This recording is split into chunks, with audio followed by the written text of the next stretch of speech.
One of the things I really like about what the federal standards are doing right now is they're putting a focus on pedestrians, right? And they're putting a focus on safety for all types of people that use our roadways.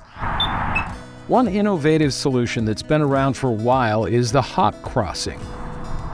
So the hot crossing is it's a setup where you have a mast arm that goes over the roadway. Typically it's gonna be in like a mid-block type area, right? So you're gonna be between two intersections, and a lot of people like to cross there. Many times that's because the nearest safe intersections to cross are a long way away. What people would do is they would just jaywalk. They would walk across the middle of the road, and that's a totally unsafe situation. As for the Hawk name, they have these kind of funny shaped, it's basically two red lights and a yellow light kind of in the middle underneath it. and they've always followed a traditional kind of pattern. When the pedestrian button is pushed, the yellow light will illuminate and it will blink saying, hey, there's a pedestrian here that would like to go. And then it will turn yellow, a solid yellow for a period of time. And then the red solid comes on. And then at the same time, the pedestrian gets an indication of the walking man, if you would, right? That we're also familiar with, that it's time to cross the roadway. Time says, okay, we're gonna give this pedestrian a typical standard time to be able to get across the roadway. Once the pedestrian has crossed, the red light turns to a flashing mode, indicating drivers should stop and only proceed if the crosswalk is clear. But Wavetronix has taken hot crossings to the next level. What Wavetronix does at these signals is we put two advanced sensors on them.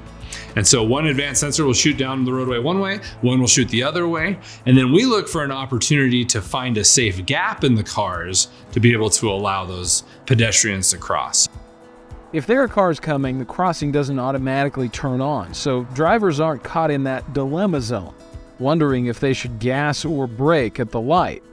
And so what the hot crossing provides is awareness, again, to the driver, hey, be careful here. But then the pedestrian also knows, oh, I shouldn't try and jump here or jump there. There's a hot crossing there, I should go down too. You might think that hot crossings simply keep pedestrians safe. Well, according to a national study, they do a whole lot more. Yes, they keep pedestrians safer, but they also keep drivers safer. The FHWA actually did a study in Arizona where they tested the effectiveness of these hot crossings. And what they found is that a hot crossing can reduce the number of accidents for pedestrian-related accidents by 69%.